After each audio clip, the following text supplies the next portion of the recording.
یو لال چوغه کې پټ انسان وینو، هغه د اسمان نه سیری او ور ځمکې ته راکوزیږي لکه خپله تیاره چې بڼه نیولې وي. دا عام انسان نه دی، دا امر دی، داسې وجود چې وژل کیدی نشي. د دې ځواکونه هیڅ حد نه مني. دی کولی شي له هوا نه لوی لوی اوسپنیز کلاګانې ودروي چې هر برید بې اثره کړي او د ذراتو په کچه شیان کنټرول کړي او خپل وسلې هر ډول بڼې ته واړوي. دا ټول قوت دی ته د همدې پټ چوغې له امله ملاو شوی دی چې دی نه ماتېدو کې ګرځوي. خو هر طاقت یو بیا لري.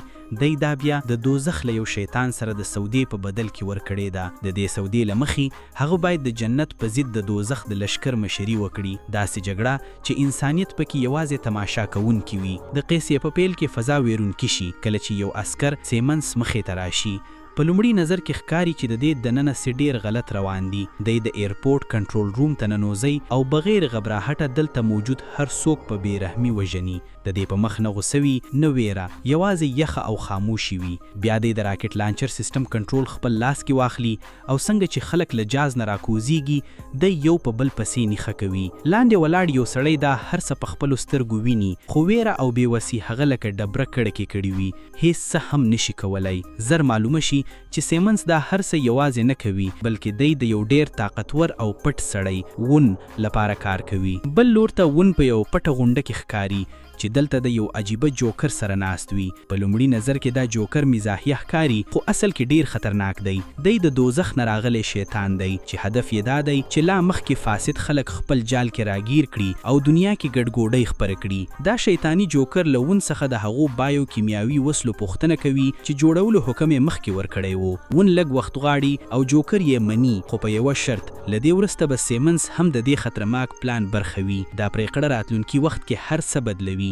بله ورځ سیمنس د خپل نږدې ملګري او همکار سره ون سره د لیدو لپاره راشي. په دې لیدنه کې یو ناڅاپي بدلون راشي کله چې سیمنس په ښکاره ټکو وایي چې زه غواړم چې نوکري پرېږدم. ون ظاهرا آرام ښکاري خو د دې په سترګو کې بل څه روان وي. دی سیمنس ته وایي چې له تلو مخکې باید یو وروستني ماموریت ترسره کړي. دا ماموریت د یو لرې بایو کیمیاوي پلانټ ویجاړولو دي چې ویل کیږي هلته خطرناک او غیر قانوني شیان جوړیږي. سیمنس چې د اصلي حقیقت نه ناخبر وي دا ماموریت مني، خو کله چې دی پلانټ ته وارسیږي نو ورته ځینې عجیبي نښې ښکاره شي. دلته موجود د کیمیاوي کنټینرونو باندې له مخکې نه بمونه لګېدلي وي. سیمنس هڅه کوي پوه شي چې آخر څه روان دي او هماغه وخت ون دلته رارسیږي او ټوله رښتیا ورته ښکاره کوي. دا څه عام مشن نه و، دا یو ازمایښت و، داسې ازمایښت چې پکې د یو خطرناک وایرس اصلي طاقت او خپرېدل ازمایل شوی و. دا خبره چې سیمنس واوري نو هوش یې ولځي. دی نه غواړي چې د بېګناه خلکو د مرګ برخه شي، په غوسه کې شي او پر ون ټوپک نیسي. خو له دې مخکې چې څه وکړي د ون ملګري له شانه د دې په خپو ډز کوي. سیمنس پر ځمکه ولوځي بېوس او ټپي. وروسته چې څه کیږي لا هم زیات ظالمانه وی. په دې پټرول شیندل کیږي او جوندي اور ته اچول کیږي. څه شیبې وروسته یوه زوروره چاودنه کیږي چې هر څه ختموي. خو قیسه دلته نه ختمیږي. ناڅاپي د سیمنس سترګو خلاصیږي. دی ځان په یوه زاړه چرچ کې ویني. بدن یې سخت سوځېدلی وی، دومره چې پیژندل یې هم ګران وي. د دې مخې ته هماغه پټ جوکر ولاړ وي. خو چې سیمنس سم په هوش شي هغه ناڅاپي ورکیږي لکه هیڅ چې نه وو. سیمنس د درد او ګډوډۍ سره له چرچ نه وځي. دلته یې د یو نږدې سړی سره مخامخیږي له څو بېکرو خلکو سره اوسي. دا سړی ورته وایي چې دا ځای د هغو خلکو پناه ده چې نړۍ ردي کړي دي. خو سیمنس دی خبرو ته چندان پان نه کوي. دی هڅه کوي چې خپل ټوټه ټوټه یادونې سره تړوي. دی ګمان کوي چې د پلانټ چاودنه همدا اوس شوې ده، خو رښتیا د دې نه ډیره ویرونکې وی. هغه 15 ورځې مخکې مړ شوی و. د دې مرګ نه وروسته شیطان دی بیرته د ځمکې رالیږدلی د هیلسپان په بڼه. داسې یو موجود چې د ځانګړي هدف لپاره ټاکل شوی او یادونه تر څه یې اخیستلي شوي چې څه پوښتنې ونه کړي. سیمنس د خپلې پخواني ښځې د پوهېدو لپاره خپل کور ته ځي، خو چې دلته دی څه ویني د نن یې تر څه ماته وي. په کور کې د زیږړې میله روان وي. د هغه مینمه هم مخکې تلېدلی وي، یعنې هغې د سیمنس د ټولو نه نږدې ملګري سره واده کړی وی او نوی ژوند کوي. د هغې وړه لوره لرې ولاړ سیمنس ویني. معصومیت ورته نږدې شي او یوه ټاپي ورکوي. دا شیبه سیمنس ډیر احساساتي کوي، خو د هغه بدلی شوې چهرې له وجې هیڅ څوک یې نه پیژني. مینمه یې د دې په ویره ګوري او پخواني ملګري یې په غوسه کې ورته وایي چې له دې ځای نه لاړ شه، او لکه دا چې بس نه و هماغه شیطانی جوکر هم په هماغه میله کې د ماشومانو سات تیریږي لکه هیڅ چې نوي شوی. وروسته جوکر سیمنز بیرته چرچ ته راوړي. دلته سیمنز د درد نه تاویږي، بدن یې د دننه سوځي او دی د روغتنال لپاره زاری کوي. بیا جوکر اخر کار روغتیا ورته وایي.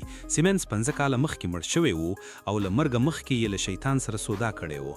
د دې په بدل کې چې بیرته زمکې ته راشي ټوړه کړی و چې به دوزخ د لشکر مشري به کوي. اوس د سیمنز لپاره بل هیڅ انتخاب نه دی پاتې. جوکر د له احساساتو سره لوبي کوي. هغه باوري کوي چې مېرمنې هغه هیر کړي او ملګری یې ورسره دوکه کړې ده. د سیمنز دننه د بدل اور بلوي او ورته وایي چې د دې هر څه اصلي ذمہوار ون دی. که هغه ووژني نو د سیمنز هره هیله پوره کیدای شي، ان تر دې چې مېرمن به یې هم بیرته راشي. په غوسه او ګډوډ ذهن سیمنز د جوکر سره هدیرې ته ځي. هلته مجبوري وي چې یو قبر وکني. کله چې قبر پرانیزي د خپل ځان مړه پکې ویني.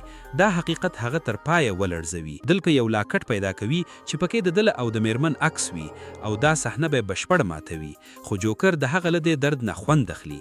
په غوسه سیمنز هڅه کوي چې په جوکر حمله وکړي، خو حالت یې دومره خراب وي چې سم حرکت هم نشي کولای. ناڅاپه د دل بدنه تیغنما کانټې راټوکېږي او یو پټ عجیبه ځواک هغه په بشپړه توګه رانغاړي. روح یې بدلیږي، نور انسان پاتې نشي.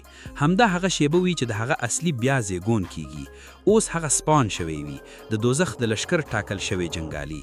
د خپل تیر ژوند ورستنی نخه هماغه لاکټ سینه ته نږدې نسی او ورو ورو خپل نوې پیژنده مني.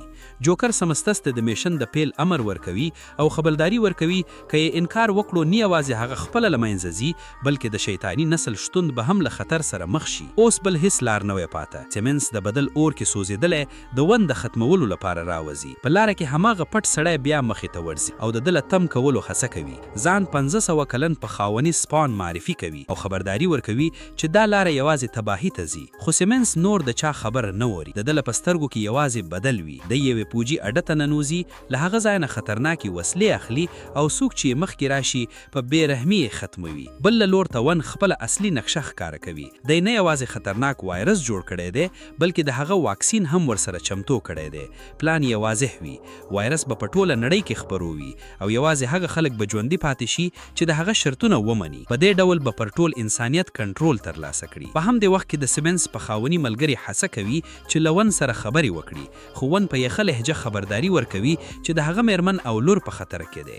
ښکاره کوي چې اوس هر څه به د زما د اصولونو له مخې روان وي. د حالت د عامودلو لپاره دواړه یوې میلې ته ځي، خو د دې ظاهري آرام تر شا یو لوی طوفان راټوکوندو کوي. همدغه وخت خبر راشي چې له پوجي اډې نه خطرناکې وسلې غلا شوي دي. دا چې واوري دواړه سمستس د میلې ووځي او په همدغه شیبه کې سیمنز خپله داخليږي. د شیشه چت ماتوي او دنن لویږي.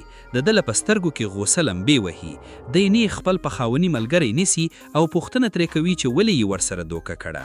ملګری یې په رپېدو شونډو روغتیا وایي. د سیمنز له مرګه وروسته د ستې مېرمن بېوسه او یوازه پاتې شوې وه او د یوازې د ملاتت لپاره دا قدم اخیستلی و. دا چې سیمنز واوري څو شېبې آرام شي او دی خوا شي. د ون پر وړاندې یې غوسه لا ژوندي وي. سیمنز د ون پر لور ورځي ختمولو لپاره تیار. خو پورته والا د ون ساتونکې ناڅاپه ډزې پیل کوي او فضا بیا ګډوډۍ کې ډوبه شي. یوه ګولۍ سیمنز لګیږي، خو عجیبه دا چې زخم یې په شیبه کې رغیږي. دلته موجود هر څوک حیران پاتې شي. سیمنز په یو ټوپ تر برید کر رسیږي. هغه د وجلو هڅه کوي، خو د سیمنز د کوټ کې د کوپړي په څیر برخه خوځيږي او برید ترې اړوي. بې له زنډغه دی ختموي.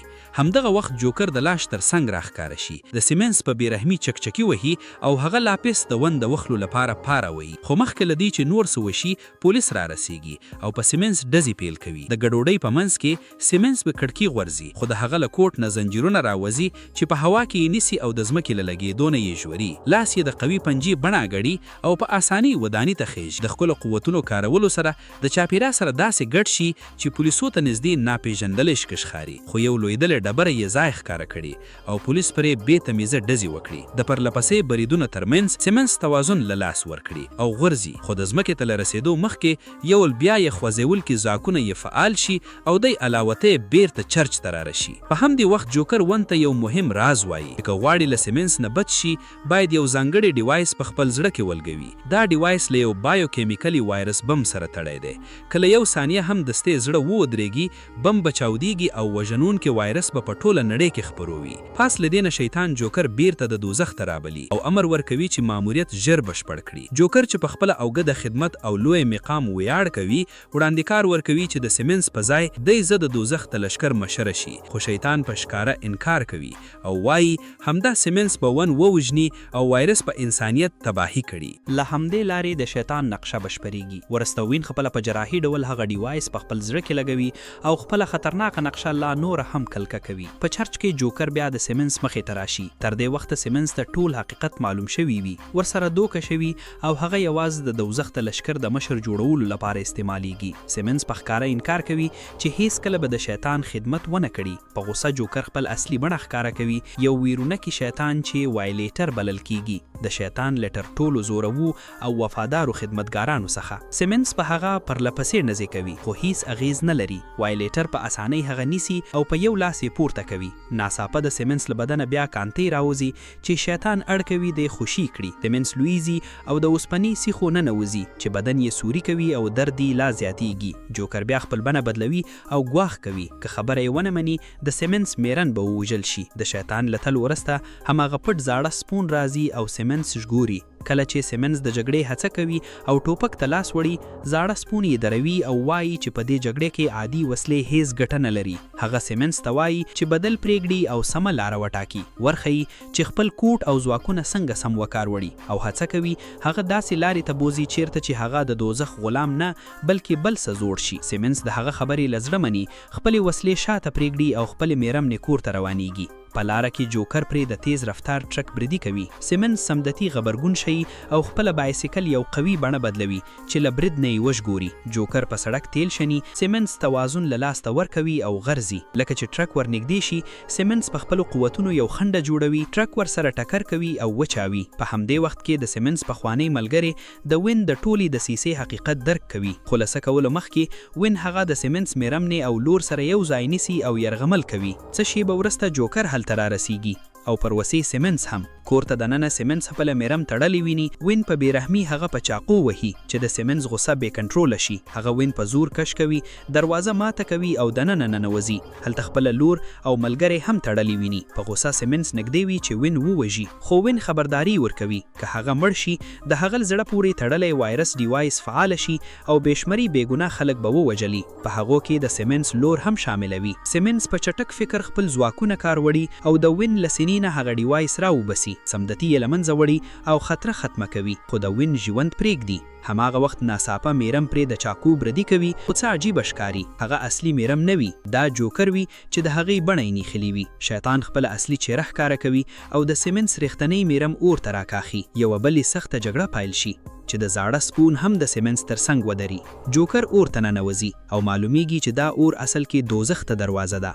بیلا د زنغه سیمنز او زاړه سپون ورپسې دوزخ ته کوزیږي د شیطان او د هغه لشکر د مقابلې لپاره. په دوزخ کې جوکر نږدې وي چې زاړه سپون ووژلي، خو سیمنز پر وخت وررسیږي او یې ژغوري. سیمنز خپلې زنجیري کار وړي، شیطان نیسي او خپل ځان ورته نږدې کوي. بیا په یو تیز وار د هغې په ستګوني کې کانټه تاوه کوي. شیطان پوره نمري خو ورک کوي. څه شیبه وروسته شیطان او د هغه لوی لشکر مخې ته را رسیږي. سیمنز په پوره ځواکونو جګړه کوي او دریل شیطانونه له منځه وړي. د جګړې وروسته سیمنز او زاړه سپون بیرته ځمکه ته راستانیږي. دواړه چې یو ځای ناستې وي، جوکر ناڅاپه د شا لاستي بردې ته راشي، خو دو ځل سیمنز چمتو وي. خپل کوټه کانتي رابسي او په زنجیرو یې ستګوني تاوه کړي. دو ځل شیطان په بشپړه توګه ماتې خوري او د تلو لپاره دوزخ ته راکشیږي.